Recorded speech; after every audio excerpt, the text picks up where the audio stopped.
Dan kesempatan pertama di segmen ini kami berikan kepada calon presiden nomor urut 3 Bapak Ganjar Pranowo untuk bertanya kepada calon presiden nomor urut 1 Bapak Anies Baswedan. Waktu Pak Ganjar 1 menit dimulai saat Bapak berbicara. Mas Anies, anggaran pertahanan belum ideal. Tadi saya sampaikan kita perlu 1-2% dari PDB. Sekarang masih 0,78%. Ini data. Untuk beli alutsista masih harus ngutang dan utang kita di 2023 naik dari 20,7 miliar dolar menjadi 25 miliar dolar. Padahal target Renstra kita, perlu saya panjangkan, rencana strategis ya. Minimum essential force di 2024 tidak tercapai kira-kira. Karena sekarang hanya 65,49% dari target. Kira-kira menjadi pertanyaan saya nih Mas Anies. Apa solusi ekonomi pertahanannya untuk kita bisa mengejar ketertinggalan dan kemudian menyelesaikan persoalan-persoalan itu agar pertahanan kita menjadi strong? Baik, masih ada Bapak sedikit lagi? Cukup. Baik, terima kasih Pak Ganjar. Mohon untuk tenang. Kami persilakan Bapak Anies Baswedan untuk menjawab waktu Bapak 2 menit. Silakan. Terima kasih Pak Ganjar.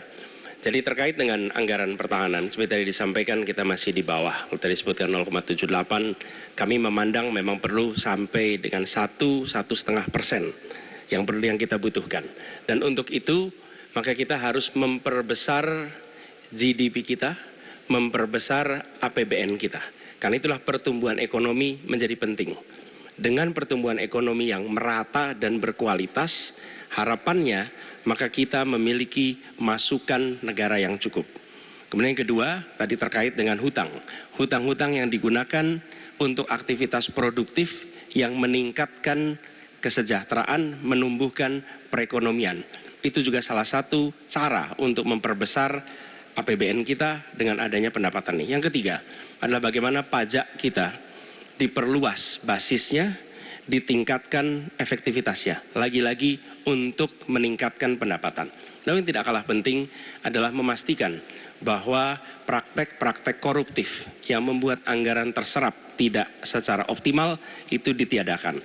Dengan begitu, maka porsi yang kita miliki untuk sektor pertahanan akan bisa kita alokasikan.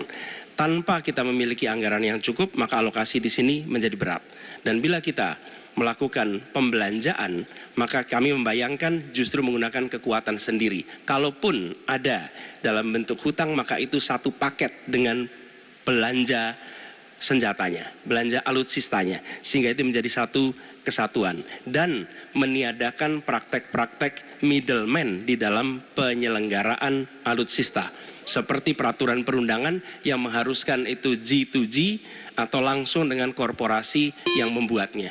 Jadi kami melihat dengan cara seperti itu, meningkatkan alokasi itu satu hal, mengefisienkan itu hal berikutnya yang harus kita kerjakan. Terima kasih. Baik, waktu sudah habis. Pak Ganjar kami persilakan untuk menanggapi harap tenang. Pernyataan dari calon presiden nomor urut 1, waktunya 1 menit. Pak Ganjar kami persilakan. Ya, ternyata jawaban saya dapat bonus. Sebenarnya saya ingin membahas yang soal pertahanan dan alutsistanya. Tapi oke, saya kira terima kasih atas jawabannya. Saya ingin menyatakan dengan jelas, maka pertumbuhan ekonomi 7% wajib. Alokasi 1-2% PDB menurut saya menjadi keharusan agar kuat. Dan belanja alutsista kita ini harus jadi investasi pertahanan kita. Tanknya dibuat di Pindad, helinya di PT DI, fregatnya ada di PT PAL, sibernya ada di PT LEN. Maka kalau kemudian itu bisa kita optimalkan betul-betul, rasa-rasanya apa yang ingin kita capai dari minimum essential forces-nya akan tercapai. Kalau kita lihat di 2024 yang rasa-rasanya agak berat bisa dicapai, maka saya khawatir makin mundur, tidak ajak dalam perencanaan, ini menyulitkan. Dan kita perlu garda samudra untuk mengawal Indonesia dan pertahanan sakti 5.0. Waktu habis, terima kasih Pak Ganjar. Kami persilakan, oke, tenang. Kami persilakan Bapak Anies untuk menanggapi tanggapan dari Pak Ganjar, waktu Anda 1 menit. Silakan. Ya, pemanfaatan atas sumber daya lokal itu penting, perlu kita teruskan. Dan kita perlu memanfaatkan juga, memastikan bahwa tenaga-tenaga dalam negeri untuk bidang pertahanan itu diinvestasikan secara serius. Pembahasan mengenai investasi sumber daya manusia ini kunci. Kita perlu mengirimkan lebih banyak lagi generasi baru untuk ilmu-ilmu alutsista.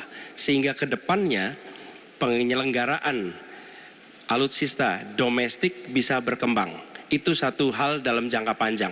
Nah, karena itu saya sepahaman tentang pentingnya dalam negeri. Tapi tidak kalah penting ketika kita berbicara tentang memastikan bahwa belanja alutsista itu bersih, tidak melibatkan korporasi-korporasi yang punya masalah dengan korupsi.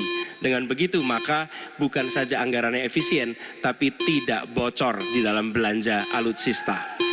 Baik, terima kasih Pak Anies, waktunya sudah habis. Mohon tenang Bapak dan Ibu sekalian, baru saja kita lihat nomor urut 3 dan 1 saling berhadapan dengan tanya jawab dan memberi tanggapan.